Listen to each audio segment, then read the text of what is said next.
You have until Friday to get rid of the livestock, or I will consider them abandoned property and have them disposed of. That was the line she drew in the sand.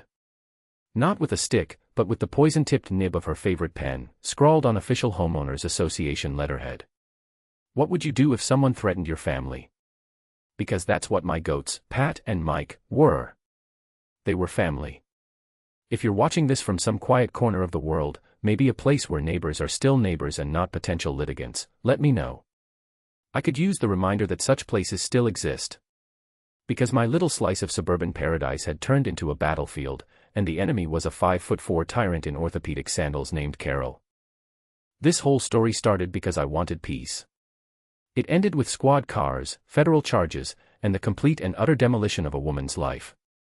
She thought her power was absolute, that her HOA throne was carved from granite. She didn't know I was a structural engineer, and I knew better than anyone that even the strongest-looking fortress is only as sound as its foundation. Hers, as it turned out, was built on a sinkhole of lies and greed, and I was about to conduct the geological survey that would prove it. It had been a year since I lost my wife, Martha. The silence in our big family home had become a physical weight, pressing down on me until I could barely breathe. Our son, Kevin, had been gone for 5 years before that, lost in a firefight in some dusty corner of the world I couldn't even find on a map. The house was a museum of ghosts. Every room held a memory too sharp to touch. So I sold it. I bought a smaller place, a single-story ranch with a decent-sized yard in a community called The Meadows. The brochure showed smiling families, manicured lawns, and a sparkling community pool. It promised tranquility. It was, of course, a lie. I'm a structural engineer. For 40 years, I've designed bridges, analyzed foundations, and understood how stress loads can bring down the mightiest structures. I spent my life ensuring things were built to last, that they were safe and sound. I valued order, logic, and a solid plan. Retirement was supposed to be my time to decompress, to build something for myself for a change. That something was a program. In my son's honor, I started a small, informal therapy program for veterans dealing with post-traumatic stress disorder. It wasn't anything official, just a quiet place for them to come and decompress. The centerpiece of this program was Pat and Mike, 2 Nigerian dwarf goats with personalities bigger than their little bodies. They were gentle, funny, and had a calming presence that worked better than any medication. Watching a hardened Marine sergeant giggle as a tiny goat tried to eat his shoelaces was a kind of magic. I made sure everything was above board. The property was zoned for it. I checked the city ordinances.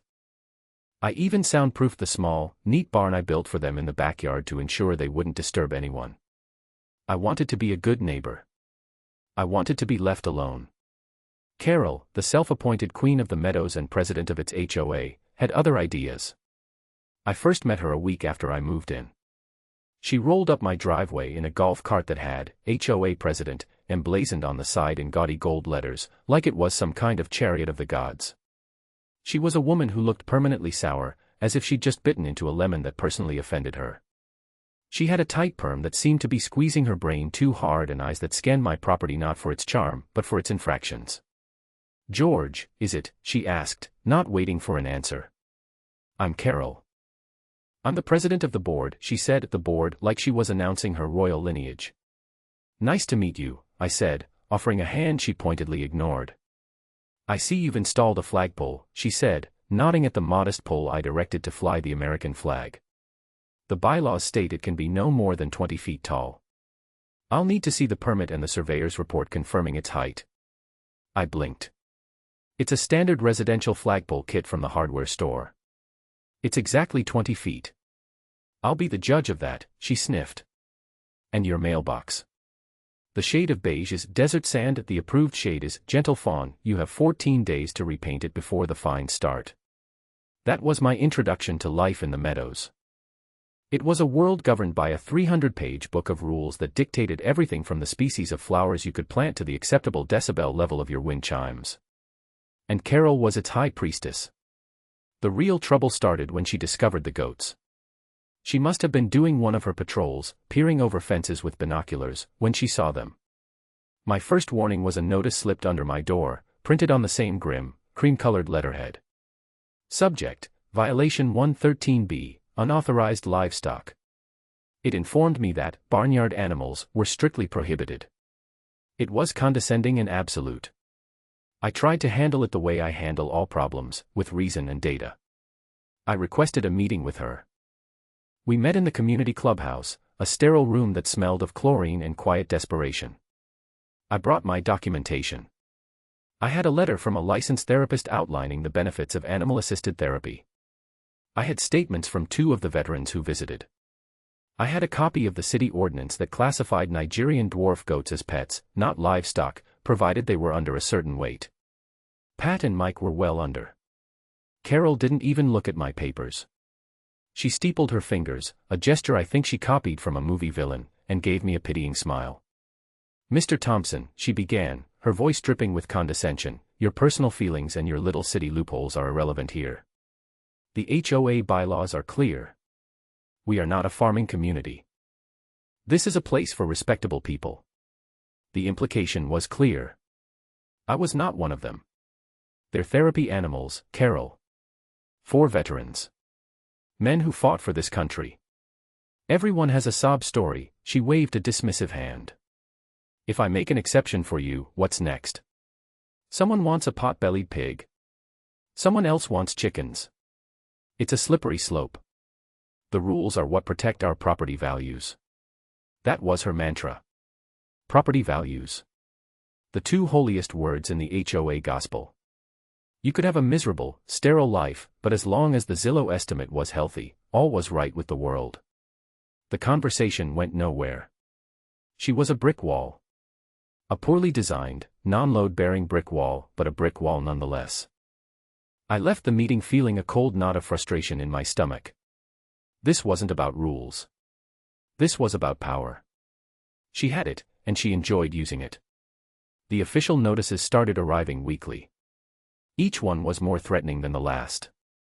The fines began at $50 a day and escalated. She posted passive-aggressive warnings in the community newsletter about unapproved animals and the dangers they pose. I tried to ignore her. I paid the fines under protest, sending a certified letter with each payment explaining my position. I continued my work with the vets. The joy I saw on their faces when they were with the goats was worth more than any ridiculous fine. But Carol wasn't content with bureaucratic warfare. She needed to escalate. She needed to make it personal. That's when she started throwing rocks. I was in my workshop one afternoon when I heard a strange thud against the side of the barn, followed by a bleat of distress from Mike. I rushed outside. Mike was huddled in the corner of his pen, trembling. Pat was standing defensively in front of him. I saw a rock, about the size of my fist, lying in the wood shavings. I looked over the fence. There, at the edge of her perfectly manicured lawn, was Carol. She had another rock in her hand. When she saw me, she didn't look guilty. She looked defiant. "They were making noise," she shouted, her voice shrill. "They were sleeping, Carol. And you're throwing rocks at them. You could have hurt them. They don't belong here," she screeched, and hurled the second rock. It clanged harmlessly off the metal roof of the barn. "I will not have my peace disturbed by your farm animals." That was it. That was the moment something inside me snapped. It was a clean break, like a steel beam under too much torsion. The part of me that wanted to be reasonable, that wanted to compromise and find a peaceful solution, simply ceased to exist. In its place was a cold, quiet certainty. I was no longer interested in defending. I was going on the attack. This woman had declared war on my family, on the memory of my son, and on the vulnerable men I was trying to help. She had mistaken my patience for weakness. As an engineer, I knew that was a fatal miscalculation. You can never underestimate the forces you're dealing with. She was about to learn that lesson the hard way. The first thing I did after the rock-throwing incident wasn't to call the police. That would be her move, messy, emotional, and ultimately ineffective without clear proof. My approach had to be methodical. It had to be built on an unshakable foundation of evidence. So, I started with a project plan. I opened a new folder on my computer and named it Project Chimera. A chimera, in mythology, was a monster made of disparate parts. That's what Carol's little empire was, a monstrous fusion of petty tyranny, legal jargon, and I was beginning to suspect outright fraud. My job was to dissect it, piece by piece. Phase 1, Data Acquisition. My first purchase was a state-of-the-art security system. Not just a doorbell camera, but 4 high-definition, night vision-capable cameras with sensitive audio recording. I spent a weekend installing them myself, positioning them for perfect coverage of my backyard, the fence line, and the public sidewalk bordering my property. One was aimed directly at the goat pen. I felt a grim satisfaction running the wires, securing the mounts. It was like laying the groundwork for a new structure, one built not of concrete and steel, but of pure, unassailable truth. While the cameras kept watch, I moved on to the paperwork. The HOA was a structure like any other, and every structure has blueprints. They're called bylaws, covenants, and public records. I spent the next 2 weeks at the county records office, a place that smelled of old paper and forgotten disputes. I pulled the original plat maps for the Meadows development. I got copies of the HOA's articles of incorporation. I cross-referenced everything with the state's property laws. I sat at my dining room table, which was now covered in maps and documents, and I analyzed. It was just like reviewing the plans for a bridge. You look for inconsistencies. You look for weaknesses. You look for the single point of failure that could cause a catastrophic collapse. Carol, meanwhile, was escalating. The fines were now $200 a day. She sent a letter from the HOA's lawyer, a man whose letterhead looked expensive but whose legal arguments were laughably thin. It was all bluster and intimidation. They were threatening to put a lien on my property. She took her campaign to the community Facebook group. She posted photos of my house, carefully angled to make my neat yard look unkempt. She wrote long, rambling posts about transient elements destroying the character of the neighborhood. She hinted at diseases the goats might carry. It was a masterclass in suburban fear-mongering. Some neighbors chimed in with support for her. Her cronies, mostly. But others were quiet. A few sent me private messages of support. "She's a menace," one wrote. "She fined me last year because my son's tricycle was on the lawn for 2 hours," another told me. "Be careful. She ruined the last family who stood up to her." The warnings only hardened my resolve. I was building my case, brick by evidentiary brick. Then came the turning point. The event that took this from a strategic battle to a holy war. It was a Tuesday afternoon. A young veteran, a former Marine named David, was visiting. David was quiet, gentle, and carried a heavy burden. He rarely spoke, but when he was with the goats, a small, fragile smile would sometimes appear on his face. He was sitting on a stool in the pen, quietly brushing Pat's coat. I was in the kitchen getting us some iced tea when I saw Carol's golf cart screech to a halt on the sidewalk in front of my house. She didn't get out. She just sat there, glaring. Then she picked up a small bullhorn. I couldn't believe it. "Attention unauthorized resident," her voice, tinny and amplified, blared across the lawn. "You are in violation of community rules. The presence of livestock is strictly forbidden. This property is under surveillance by the Homeowners Association." David flinched. The sudden, aggressive noise was like a gunshot in the quiet afternoon. He dropped the brush and his hands went to his head. He started rocking back and forth, his breathing ragged. He was having a panic attack, a severe PTSD flashback triggered by her manufactured confrontation. I ran outside, my heart pounding with a rage so pure it felt like ice in my veins. "Carol, stop it. You stop it right now." She just smirked at me through the bullhorn. "Violators will be prosecuted to the fullest extent of the covenants." I ignored her and rushed to David's side. It took me 10 minutes to calm him down, to bring him back from whatever hell she had just sent him to. By the time his breathing was steady again, Carol was gone. But the damage was done. She had crossed a line. This wasn't about property values anymore. This wasn't about goats. She had willingly, even gleefully, harmed a vulnerable person for the sake of her own petty power trip. That night, I didn't sleep. I sat at my dining room table, the blueprints of our community spread out before me, and I felt the cold, calm focus of an engineer who has just discovered a fatal flaw in a design. The entire structure was compromised. It had to come down. It was in the early hours of the morning, fueled by coffee and righteous fury, that I found it. The weakness. It was a small note on the original plat map from 1988. A little strip of land, 10 feet wide, running along the back of all the properties on my side of the street. It was designated as a utility and drainage easement. I cross-referenced it with the deed records. The easement wasn't granted to the HOA. It was granted to the county. The HOA had no jurisdiction over it. My property line, according to the official survey, ended 10 feet short of the big wooden fence that separated our backyards from the retention pond behind us. That fence, the one Carol considered the sacred boundary of her kingdom, was not on HOA land. It wasn't even on my land. It was on public county land. And my goat pen. I had built it at the very back of my yard. The rearmost 2 feet of the pen, including the back fence posts, were sitting squarely inside the county easement. According to Carol's own bylaws, the HOA had zero authority to regulate anything not on homeowner property or designated HOA common areas. By building where I did, I had inadvertently placed the source of our conflict outside of her legal reach. She had been fining me, harassing me, and threatening me for a violation that was taking place on land she had absolutely no control over.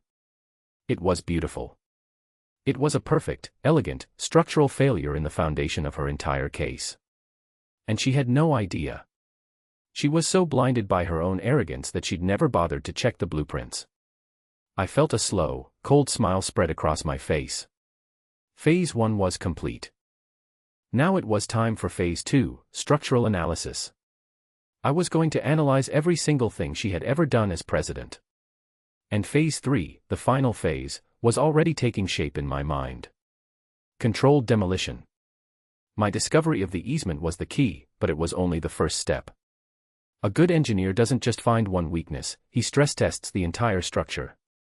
I needed more than a loophole. I needed a battering ram. The plan began to formalize in my mind, a multi-stage project with clear objectives. I called it Project Chimera because I intended to let her be slain by the very monster of rules and regulations she had created. The beauty of the plan was its patience. I wasn't going to storm the castle, I was going to patiently and methodically remove the stones from its foundation until it collapsed under its own weight. The first part of the plan was setting the trap. I knew Carol couldn't resist a direct challenge. Her ego was too big. So, I decided to give her one.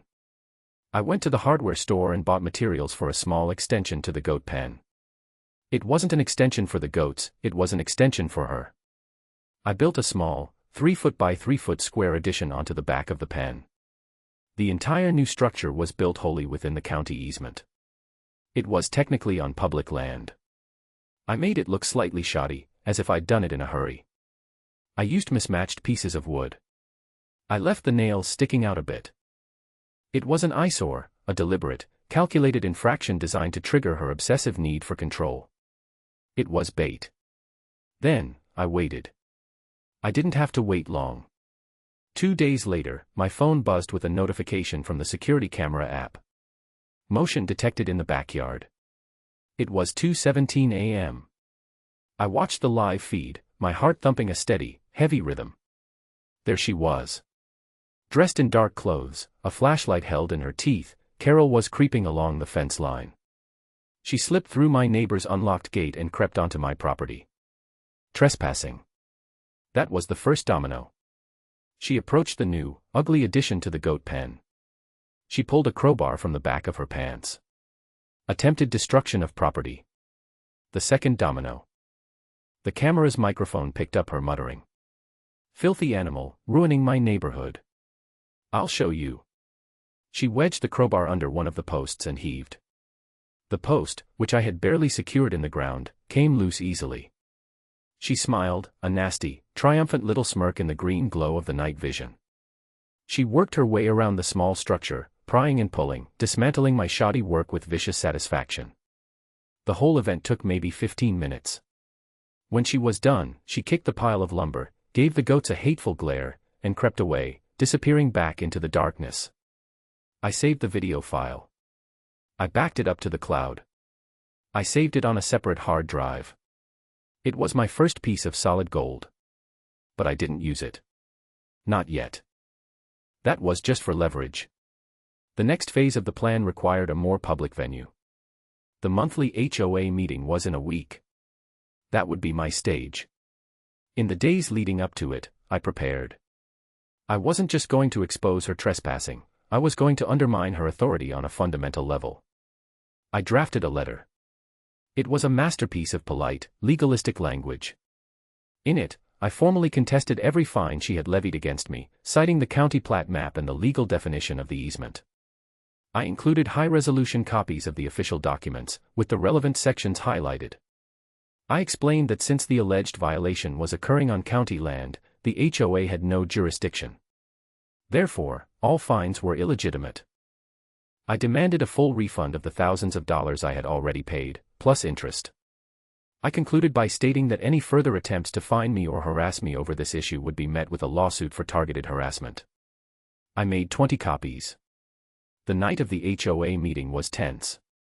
The community clubhouse was half full with the usual suspects, Carol's loyal court of busybodies on the board, and a handful of other residents who looked either bored or cowed. Carol sat at the head of the table, radiating smug authority. She ran through the agenda with brisk efficiency, landscaping bids, complaints about holiday decorations left up too long, the usual suburban minutiae. Then she got to new business. Finally, she announced, a cruel smile playing on her lips, the board has voted to place a lien on the property at 114 Willow Lane for failure to cure bylaw violation 113B and for non-payment of accrued fines. She looked directly at me. Mr. Thompson, do you have anything to say before we make the motion official? This was it. The moment I had been waiting for. I calmly stood up. I do, actually, I said, my voice even. First, I'd like to present the board with some information regarding this alleged violation. I walked to the head of the table and placed a copy of my letter and the supporting documents in front of each board member. I handed the last one to Carol. The room was silent as they read. I watched Carol's face. Her smug expression slowly curdled as she processed what she was seeing. The color drained from her cheeks. She flipped through the maps and legal definitions, her breathing getting faster. She understood. She was an amateur, but she wasn't stupid. She understood the structural flaw I had just exposed in her authority. This is preposterous, she stammered, looking at the other board members for support. This is a fabrication. Those are official county records, Carol, I said calmly. Publicly available. You can look them up yourself. The fact is, you have been fining me for something that is happening outside of your jurisdiction. It's legally equivalent to sending a fine to the man who lives in the next town over because you don't like the color of his car. A murmur went through the room. One of the board members, a timid accountant named Barry, looked pale. Is this true, Carol? Did you check the plat maps? Of course the fence is the property line. It has always been the property line, she insisted, her voice rising in panic. A fence does not supersede a legally recorded survey map, I said. You've been acting outside the scope of your authority. Which means every fine you've issued is void. I expect a full refund within 30 days. Carol was cornered, and like any cornered animal, she lashed out. This is harassment. You are trying to undermine this board and this community with your legal trickery. You think you're so smart. I don't think I'm smart, Carol. I just did my homework. Which brings me to my second point. A matter of community security. I pulled out my phone and a small projector I had brought with me. Last Tuesday, at approximately 2:17 a.m., my security cameras picked up a trespasser on my property. I was hoping someone here might be able to identify the individual. I projected the video onto the blank wall behind the board table. The room was bathed in the ghostly green light of the night vision footage. There she was. Carol. In her dark clothes, crowbar in hand, methodically destroying my property. The audio was crystal clear, her grunts of effort, her muttered curses. The silence in the room was absolute. You could have heard a pin drop on the cheap carpet. Everyone stared, mesmerized, at the image of their HOA president committing a crime in the dead of night. When the video ended, I turned the projector off. I didn't say a word. I just looked at Carol. Her face was a mask of pure fury and humiliation. She was breathing in short, sharp gasps. She looked like a boiler that was about to explode. That's fake. It's a deep fake.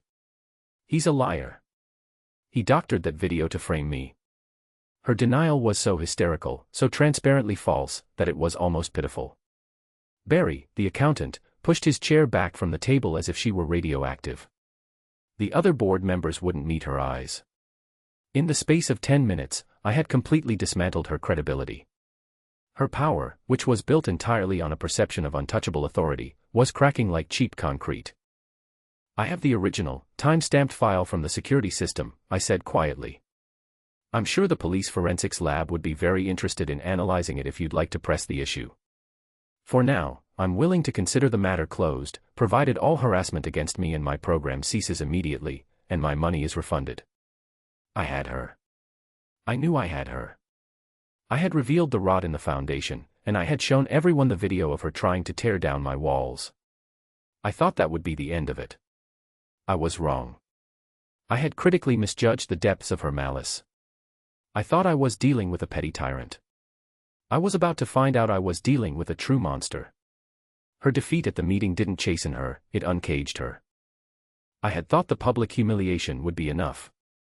I thought exposing her illegal fines and her late-night criminal activities would force her to retreat, to lick her wounds and leave me alone. That was my engineering brain at work, assuming a logical reaction to a given set of data. People like Carol, however, are not logical systems. They are chaotic, emotional reactors, and when you corner them, they don't surrender. They go nuclear. The retaliation was swift and vicious. She wasn't just trying to win an argument anymore. She was trying to destroy my life. A few days after the meeting, 2 very serious-looking caseworkers from Child Protective Services showed up at my door. My heart dropped into my stomach. My granddaughter, Sophie, was 7. She was the light of my life, and she spent every weekend with me. The caseworkers were professional but firm. "We received an anonymous report," the woman said, her eyes scanning my living room, alleging child endangerment. The report mentioned unsanitary living conditions, potentially dangerous animals, and an unstable guardian. I felt a surge of white-hot fury, but I forced it down. This had Carol's fingerprints all over it. The specific phrases, unsanitary, dangerous animals, were straight from her Facebook posts. I calmly invited them in. I showed them my spotless house. I took them to the backyard, where Sophie's swing set sat next to the meticulously clean goat pen. Pat and Mike trotted over, nudging the fence curiously. "Those are the dangerous animals," I said, my voice tight with suppressed rage. "They're therapy goats for a veterans program I run." Thankfully, the caseworkers were experienced. They could tell the difference between a real crisis and a malicious report. After an hour of inspection and a gentle conversation with me, they prepared to leave. "Everything seems to be in perfect order here, Mr. Thompson," the men said. "Frankly, this report has all the hallmarks of a vindictive neighbor dispute." They left, but the fear they had planted in my heart lingered. She had attacked my family. She had tried to use my granddaughter as a weapon against me. The line had been crossed so definitively it was now a distant speck in my rearview mirror. The next attack came 2 days later. I got a call from my old firm. I still did some consulting work for them, and the income was important. It was my old boss, a man I'd known for 30 years. He sounded uncomfortable. "George," he said, "I got a strange email. It's an anonymous letter, but it's about you. It's making some pretty serious accusations." "Let me guess," I said, my voice cold. "Financial impropriety? Cutting corners on projects? Falsifying inspection reports?" There was a pause. "Yeah. All of that." "How did you know?" "I'm dealing with a situation here," I told him. "It's a neighbor. She's unhinged." "I figured as much," he said, relieved. "We know your work, George. We know your character. I just had to call. We're deleting the email and blocking the sender." I was lucky. I had a lifetime of good reputation to protect me. But the audacity of it shook me. She was trying to ruin my professional standing, to cut off my livelihood. She wasn't just trying to drive me out of the neighborhood, she was trying to erase me from my own life. This was no longer a game of chess. This was a war of annihilation. My careful, methodical plan had been met with scorched earth tactics. It was time to escalate my own strategy. It was time to stop looking for structural weaknesses in her HOA authority and start looking for them in her personal life.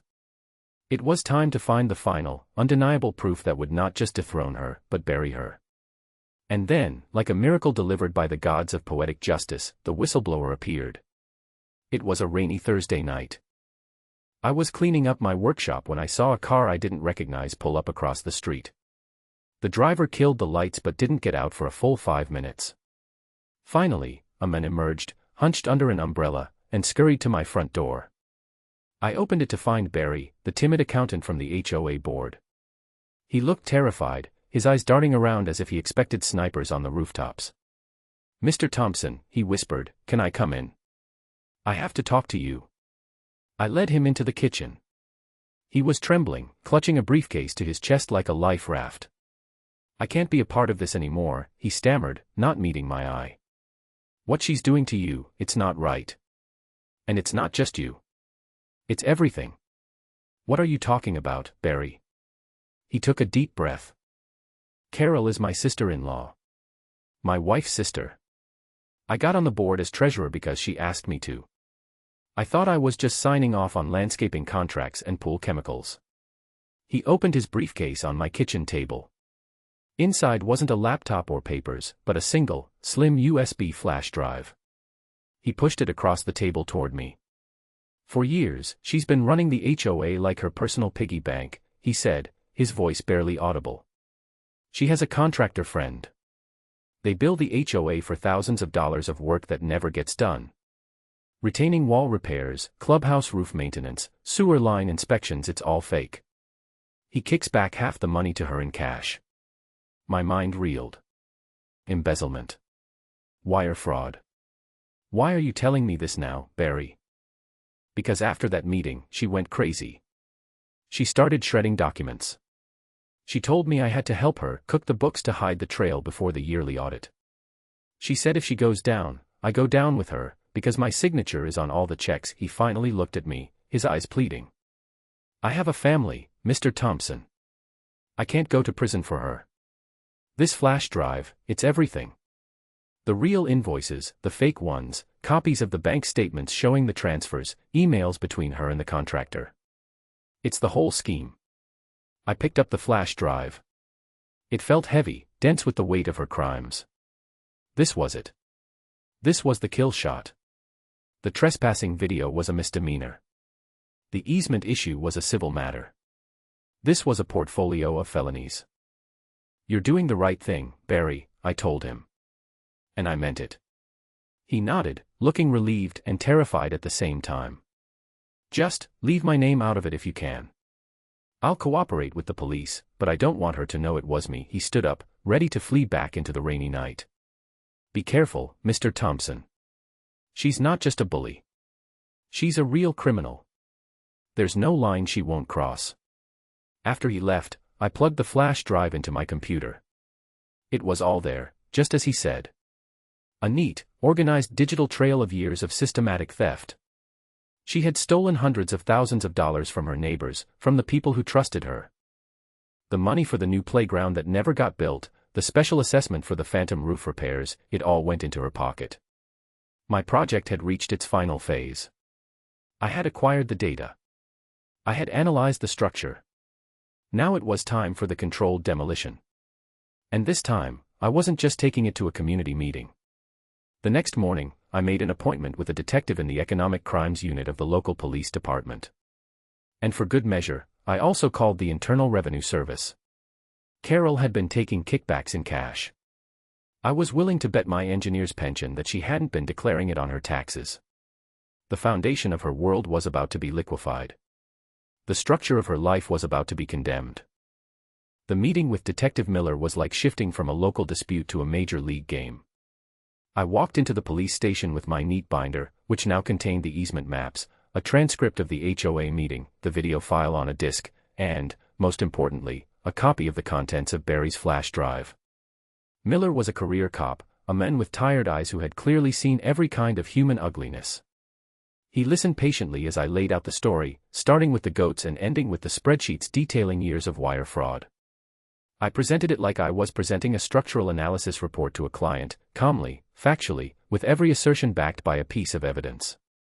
When I played the video of Carol trespassing with the crowbar, he grunted.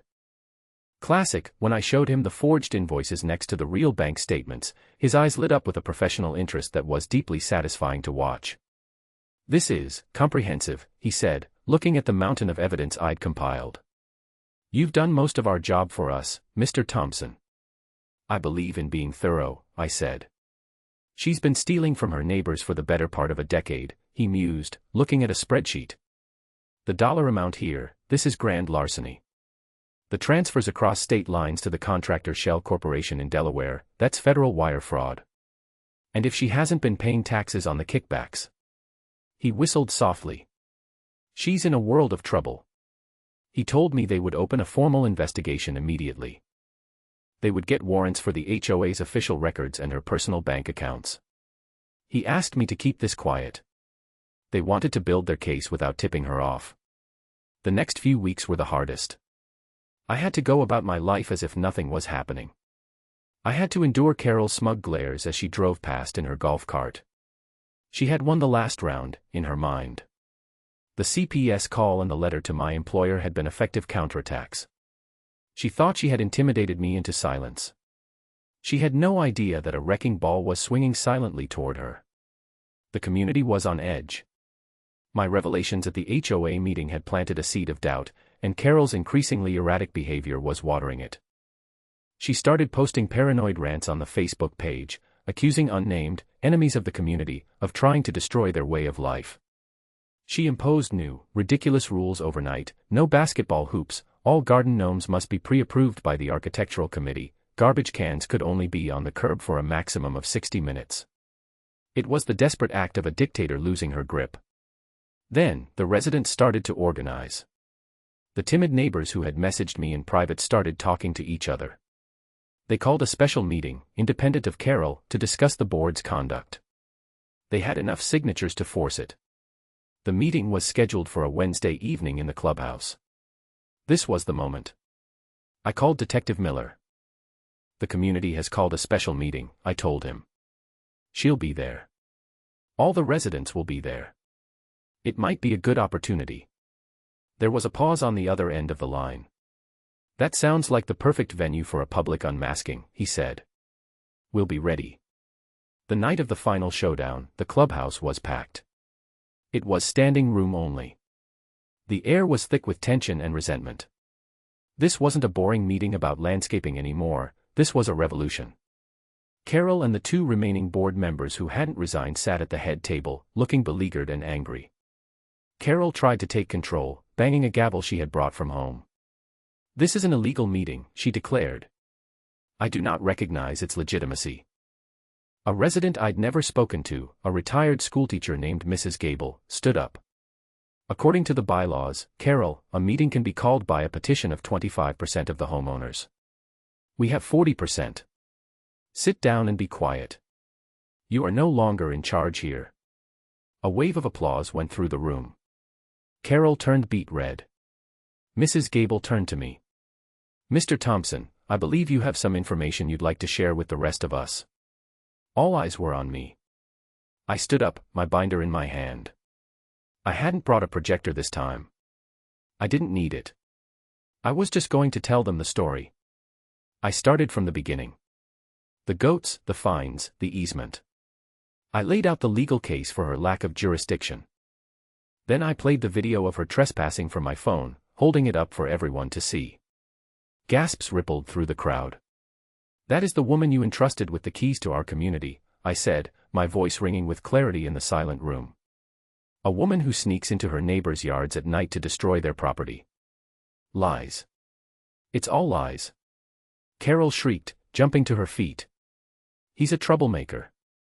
He's trying to turn you all against me." I ignored her. But it gets worse. Her abuse of power isn't just about her ego. It's about her greed. And then I told them about the embezzlement. I didn't show them the spreadsheets. I just told them the numbers. The $300,000 stolen over 8 years. The fake company. The kickbacks. I explained where the money for the new pool furniture went. I explained why the potholes in the roads never got fixed. I explained that their rising HOA fees weren't paying for community improvements, they were paying for Carol's vacations and her new car. I was calm, factual, and relentless. With every sentence, I was dismantling the last vestiges of her authority. The residents were staring at her, their faces a mixture of shock and cold fury. They were finally understanding that she wasn't protecting their property values, she was plundering them. Carol completely lost control. The mask of the prim and proper suburban matron fell away, revealing the snarling, cornered shrew beneath. "You have no proof," she screamed, her voice cracking. "You miserable old man. Coming into my community, with your filthy animals, ruining everything. I built this place. It was perfect before you came." She started pointing at residents, her finger shaking. "And you? You're all fools. Ungrateful. I worked tirelessly for you, and this is the thanks I get. You believe him over me." As her meltdown reached its crescendo, the clubhouse doors swung open. Detective Miller and another plainclothes officer walked in. They were quiet, professional, and their presence sucked all the air out of the room. "Carol Peterson," Miller said, his voice calm but carrying undeniable authority. Carol froze, her tirade cut short. She stared at them, her mouth hanging open. "You are under arrest for grand larceny, wire fraud, and conspiracy," Miller continued, as he walked toward her. He pulled out a pair of handcuffs. "You have the right to remain silent."